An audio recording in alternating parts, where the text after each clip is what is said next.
Saya Riana Ratnaningrum, mahasiswa S1 Kebidanan Universitas Ngudi Waluyo dengan NIM 157222033. Kali ini saya akan membuat sebuah video tentang konseling perencanaan kehamilan yang sehat. Terima kasih. Iya, silakan masuk, silakan duduk. Waalaikumsalam. Duduk dulu. Kita tutup pintu dulu ya.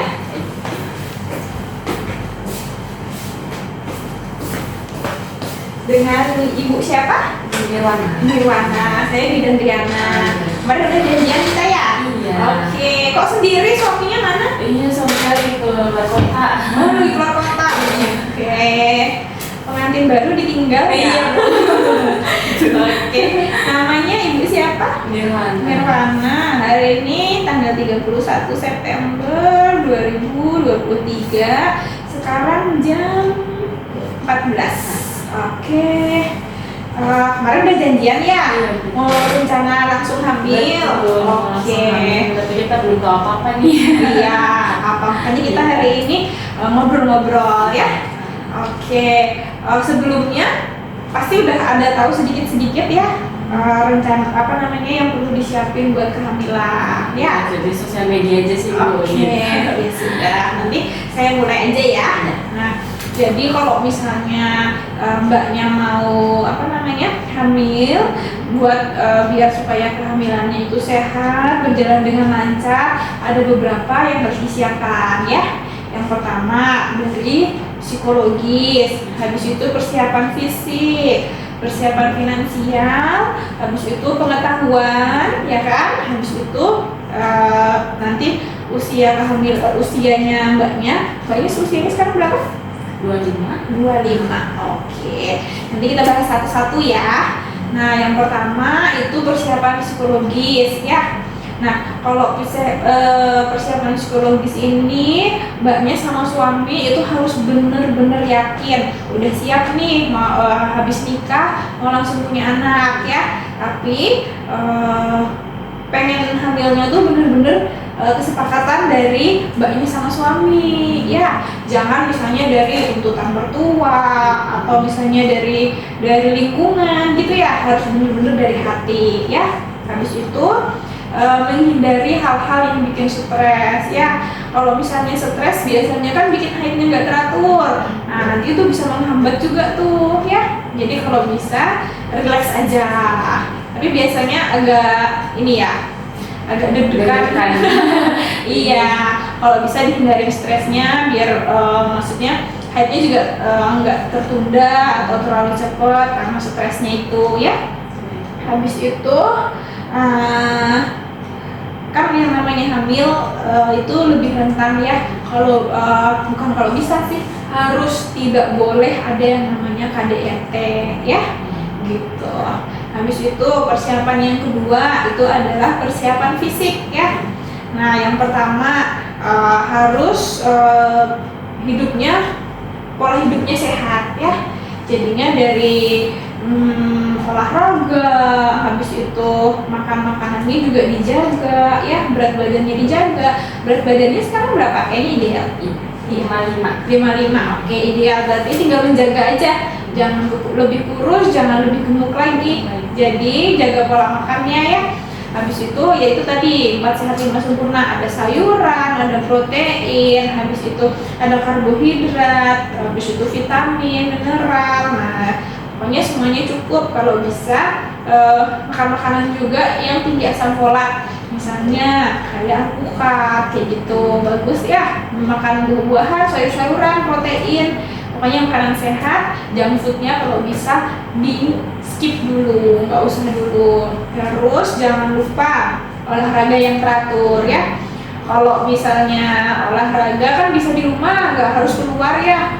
Boleh misalnya kalau sekarang kan banyak tuh video-video di YouTube ya, bisa senam atau workout sendiri di rumah, atau misalnya mau sekalian cari udara segar, jalan-jalan keluar ya. Habis itu hilangkan kebiasaan buruk. Nanti kalau misalnya suaminya merokok, kalau bisa jangan dulu ya, merokoknya di stop, jangan minum minuman beralkohol, jangan konsumsi narkoba. Nah kalau misalnya merokok itu buat suami mbaknya nggak bagus, buat kita yang mencium dari asap rokoknya juga nggak bagus ya, jadi perokok pasif ya. Habis itu nggak ada pakai KB kan ini? Nggak, kami channel langsung hamil ya. Nah, habis itu minimalkan bahaya lingkungan ya, tadi saya bilang dari paparan rokok, habis itu radiasi, misalnya terlalu sering buka laptop atau HP gitu dikurang-kurangin ya. Habis itu produk kimia itu misalnya skincare kalau misalnya skincare yang mengandung merkuri atau bahan berbahaya, nah itu di stop dulu. Kalau itu nanti bisa konsultasi ke dokter kulitnya ya, bilang kalau misalnya mau merencanakan kehamilan. Habis itu di rumah punya hewan piaraan nggak? Kucing sih Bu. Kucing, oke. Nah kalau kucing berarti harus dijaga kebersihannya, tempat BAB-nya harus rajin dibersihin, kucingnya sudah divaksin, pokoknya jaga kebersihan ya. Habis itu persiapan yang ketiga itu ada persiapan finansial ya, wajib nih. Nah selama hamil kan itu ada biaya pemeriksaan kehamilan, habis itu beli kebutuhan ibu hamil kayak misalnya vitamin, habis itu susu, habis itu makanan yang bergizi, kontrol ke dokter ya, itu kan juga perlu biaya ya. Sama harus ada tabungan nih buat nanti persalinan ya. Nah nanti harus disiapin dari sekarang, jadi nanti kalau misalnya persalinan udah gak bingung lagi nyari biaya ya. Habis itu nanti ada juga buat perlengkapan bayi, nah itu lumayan banyak juga, nanti harus disiapin ya buat finansialnya. Nah terus yang keempat itu ada persiapan pengetahuan. Jadi yang namanya hamil itu hal baru kan, dari mbaknya sendiri, dari suami, apalagi anak pertama, jadi harus banyak-banyak cari ilmu ya. Yang pertama itu ada perencanaan kehamilan, nah ini sudah kan kita. Terus yang kedua itu perawatan ibu hamil ya. Perawatan ibu hamil ini misalnya dari makanannya harus bergizi ya, kayak yang saya bilang tadi, kayak minum suplemen, minum vitamin, habis itu olahraga, terus itu pola hidup sehat lah ya. Habis itu yang ketiga itu ada perencanaan persalinan. Nah jadi kalau misalnya sudah hamil nih, nanti benar-benar harus sudah direncanain nanti mau lahirannya di mana, sama siapa, habis itu mau pakai BPJS atau apa gitu ya, harus siap mental nih. Nanti yang namanya kita lahiran kan maunya normal, tapi kalaupun misalnya nanti harus sesar ya ikutin aja apa kata dokter, pokoknya harus terencana ya. Habis itu perawatan pasca persalinan. Nah kalau misalnya sudah melahirkan kan nanti kalau lahir normal misalnya cara perawatan lukanya, habis itu cara merawat payudaranya kan nanti harus menyusui ya, habis itu makanannya tetap harus bergizi, tetap harus olahraga kalau bisa ya biar tetap segar. Terus ada yang namanya perawatan bayi baru lahir ya.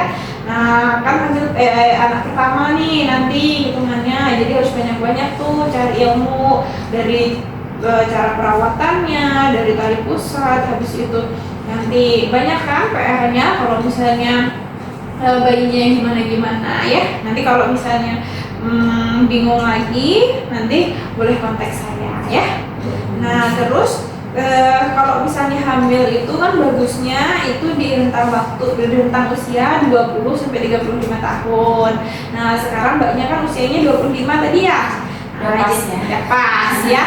Oke, udah pas nih. Wah, maksudnya di usia yang bagus dari organ reproduksinya. Karena kalau misalnya sebelum atau sebelum 20 tahun atau lebih dari 35 tahun itu organ reproduksinya udah nggak baik ya, bisa berpengaruh ke tumbuh kembang janin, habis itu bisa keguguran, kelainan genetik sampai bayinya meninggal ya. Jadi nanti kalau misalnya pun sudah hamil pertama, nanti kalau mau hamil kedua, kalau bisa jangan lebih dari 35 tahun ya. Gitu. Gimana? Ada yang ditanyakan? Nah, di sini saya sama perencanaan kami saya sudah cukup mengerti. Nanti saya mau tanya-tanya gimana lagi sama perawatan ketika saya sudah hamil. Oke, nanti kita ketemu lagi ya. Gitu. Makasih. Nanti kalau misalnya ingin ditanyakan lagi atau misalnya suaminya mau ketemu lagi boleh ya. Nanti pasti saya kontak Ibu lagi. Oke. Terima kasih Bu Mida. Sama-sama. Assalamualaikum. Salam.